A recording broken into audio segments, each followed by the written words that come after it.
Assalamualaikum warahmatullahi wabarakatuh. Perkenalkan, saya Dita Aprilia Deli dengan NIM 2311102411136. Dan saya Kristina dengan NIM 2311102411106. Baik, kami akan membuat video untuk memenuhi tugas MKDU dengan mata kuliah kewarganegaraan dengan judul HAM, Hak Asasi Manusia yang berfokus pada kesetaraan gender. Baik, langsung saja kita ke videonya. Perserikatan Bangsa-Bangsa menyebut kesetaraan perempuan di dunia masih tertinggal jauh, meski sudah masuk salah satu dari 17 butir tujuan pembangunan berkelanjutan yang berakhir pada 2030 mendatang. Di sini saya akan menjelaskan tentang HAM mengenai kesetaraan gender. HAM atau hak asasi manusia, kesetaraan gender adalah hak setiap individu untuk diperlakukan secara setara tanpa adanya diskriminasi berdasarkan jenis kelamin atau gender.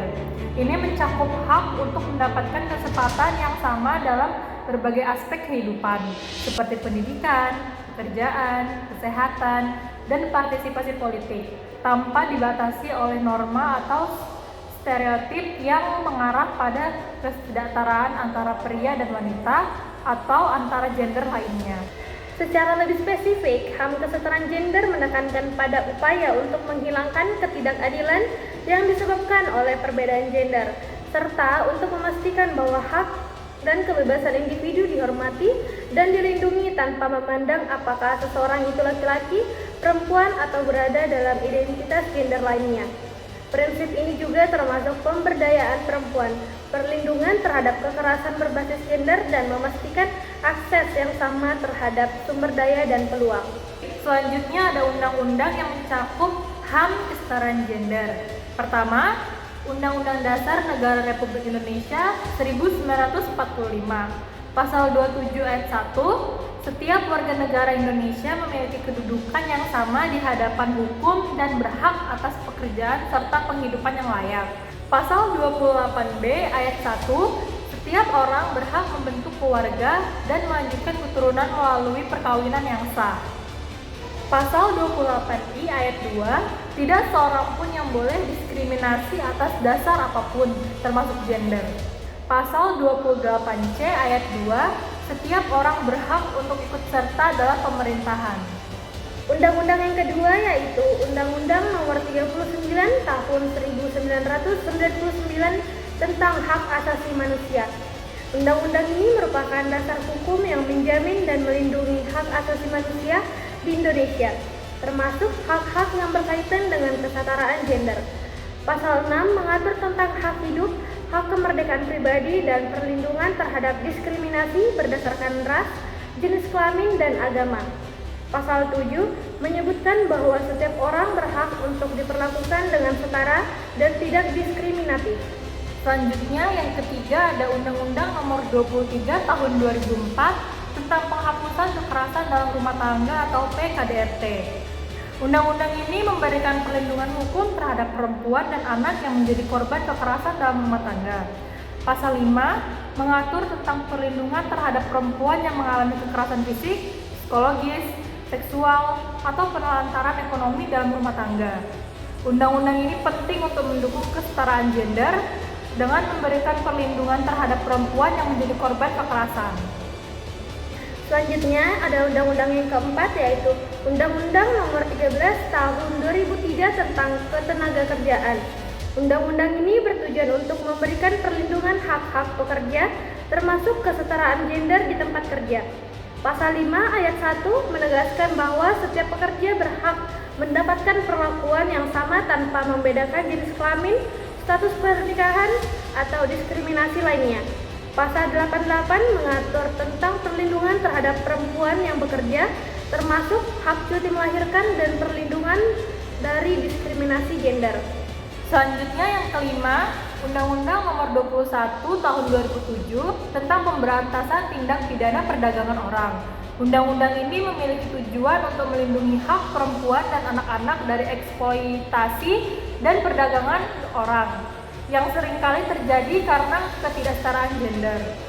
Undang-undang ini mencakup upaya untuk mencegah, melindungi korban, serta memberi sanksi terhadap pelaku perdagangan orang dengan penekanan pada perlindungan perempuan. Baik, selanjutnya implementasi HAM kesetaraan gender dalam kehidupan sehari-hari. Yang pertama yaitu pendidikan. Akses pendidikan yang sama.